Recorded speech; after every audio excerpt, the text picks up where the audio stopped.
Hello বন্ধুরা, কেমন আছো? আশা করি সবাই ভালোই আছো। আমিও ভালো আছি। বিকেল হয়েছে, শুভ বিকাল। বিকালের অনেক অনেক শুভেচ্ছা জানাই তোমাদের।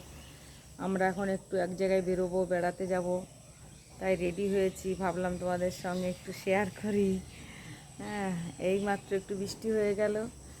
এখন আকাশে মেঘলাও আছে, রোদ ঝলমলও করছে, চোখে রোদ্দুরটা পড়ছে, বুঝতে পারছো বিকেল হয়েছে। হ্যাঁ, ছাদে এসছি একটু আমি, তাই তোমাদের সঙ্গে একটু শেয়ার করলাম। বন্ধুরা, কেমন আছো তোমরা আমাকে জানাবে। ভালো থেকো, সুস্থ থেকো, এই কামনাই করি আমি। আর আমার ভিডিওটা বেশি করে তোমরা লাইক করবে, কমেন্ট করবে, শেয়ার করবে, আমার পাশে থাকবে। বন্ধুরা, আমাকে ভালোবাসা দেবে, তবেই আমি এগোতে পারবো, না হলে আমি এগোতে পারবো না। বন্ধুরা,